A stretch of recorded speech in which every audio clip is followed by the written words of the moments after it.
Tradicionalni posvet poslovanje z nepremičninami, ki ga vsako leto organizira GZS, Zbornica za poslovanje z nepremičninami, je potekal 8. in 9. novembra 2018 v Portorožu. Udeleženci so se na dvodnevnem srečanju seznanili z najaktualnejšimi izzivi na stanovanjskem in nepremičninskem področju. Dogodka se je udeležilo več kot 400 predstavnikov gospodarskih družb in samostojnih podjetnikov, agencij za posredovanje z nepremičninami, strokovne javnosti, vladnih institucij in lokalnih skupnosti ter drugih nosilcev aktivnosti z področja poslovanja z nepremičninami in stanovanjske oskrbe v Sloveniji. Kar se posveta tiče, smo strašno zadovoljni. Zadnja 4 leta, v bistvu vsako leto se mi zdi, da je 10% več udeležencev. Tako da očitno odpiramo prave teme, očitno se ukvarjamo s problemi, ki jih panoga prepoznava in zato se udeleženci vračajo.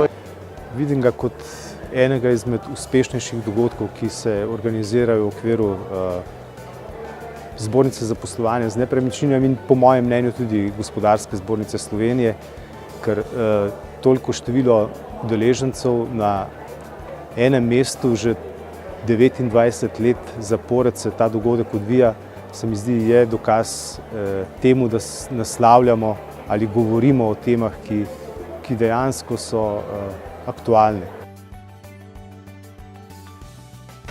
Torej, predstavili smo nov stanovanjski zakon. Ministrstvo za okolje in prostor že kar nekaj časa pripravlja določbe novega zakona. In sicer se bodo dotikale tako upravljanja kot tudi sprememb na področju stroškovne najemnine, stanovanjskega dodatka, sprememb, ki jih prinaša resolucija o nacionalnem stanovanjskem programu in pa razširitev inšpekcijskih določb. Na področju upravljanja je bilo danes predstavljeno kar nekaj novosti. Tako se uvaja mandat upravnika. Na področju vzdrževanja stanovanjskih stavb se malo znižujejo soglasja. Na področju ponovljenih zborov etažnih lastnikov se nekako bolj določa, kako naj bi ti zbori potekali. Potem inšpekcijske določbe bodo prenovljene, ukrepali bodo lahko inšpektorji v vseh stavbah, kjer so stanovanja. Javni interes, ki ga zakon zasleduje, je, da se morajo stanovanja ohraniti v funkciji bivanja in pa tudi, da se mora omogočiti vzdrževanje stavb. Velika tenzija je bila, da se vzpostavijo skupnosti etažnih lastnikov. Skupnosti etažnih lastnikov bodo še vedno lahko obstajale, vendar bodo poenostavljene. Upravniki bodo morali imeti odprte fiduciarne račune za zbiranje sredstev rezervnega sklada in pa tudi pooblaščenega etažnega lastnika na tem računu. Lahko pa se odločijo, da takega pooblaščenca nimajo. Kar se pa tiče konkretne teme vezano na upravljanje, pa se o tem z ministrstvom pogovarjamo že dolgo. Zdaj, naš ključni očitek ministrstvu je, da preveč posluša posamezna stališča tistih, ki so glasni in da premalo upošteva strokovne argumente in se premalo usklajuje v skladu s tem. Ampak moram reči, da ta izhodišča, ki so jih danes predstavili, so en manjši korak naprej. Tako da zdaj bom rekel, ostaja odprtih manj vprašanj, kot jih je bilo v preteklosti. So pa ta pereča nekatera, zelo pereča, bi lahko pomenila velik udarec za panogo, pa ne samo za panogo kot za gospodarske subjekte, ampak tudi za etažne lastnike v končni fazi, ker tisti, ki neke spremembe predlagajo, se pogosto niti ne zavedajo, kaj bi take spremembe v praksi povzročile. Zato pravimo, da je ta zakon treba sprejemati počasi, s preudarkom, se pogovarjati z vsemi deležniki. In zdaj za nas ostaja par vprašanj, ki smo jih danes slišali odprtih. Si bomo še naprej prizadevali v komunikaciji z ministrstvom, da bi se te zadeve popravile. Zdaj, ali nam bo uspelo, ali nam ne bo uspelo, je pa vprašanje verjetno bolj za ministrstvo.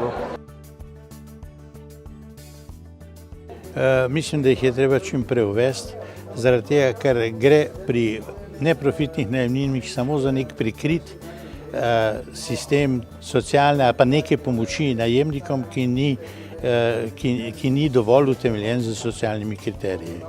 Hkrati pa povzroča izgubo najemodajalcem, se pravi stanovanjskim skladom, nekaj sicer privatnikom, a predvsem stanovanjskim skladom in s tem siromaši stanovanjski fond stanovanj in onemogoča njihovo obnovo ali pa recimo razširitev ali pa karkoli aktivnosti na stanovanjskem področju. In Luxembourg we have a lot of empty dwellings and from owners who don't want to rent it on the private market, and therefore 9 years ago we started the social rental agency in Luxembourg that works that we rent the dwellings from the owners. So we make the contract with the owners and we sublease it to our tenants, and so the owner get a lot of guarantees, like his rent is always paid, he get a quick back, we do free maintenance, and he get a tax exemption, and so we can mobilize all these empty dwellings and provide houses to poor people, to people with low income, and they also get social service. We have social worker working with them, because the idea is not that they stay forever in these dwellings, but we want to make them fit for the private market.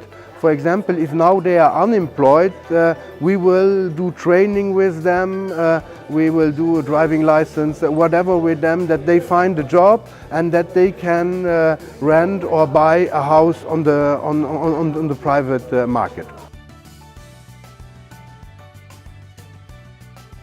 Naš pogled na to stvar je, da je celoten davčni sistem na nepremičninskem področju potreben prenove, kajti nevzdržno je, da so recimo najemnine obdavčene po kriterijih, ki so odvisni od tega, kakšen status ima najemodajalec. Zasebnik kot fizična oseba plača 22%, podjetnik plača 4%, sobodajalec 4%, če pa d.o.o. pa se to težko ugotavlja, ampak v povprečju je tam okoli 1%.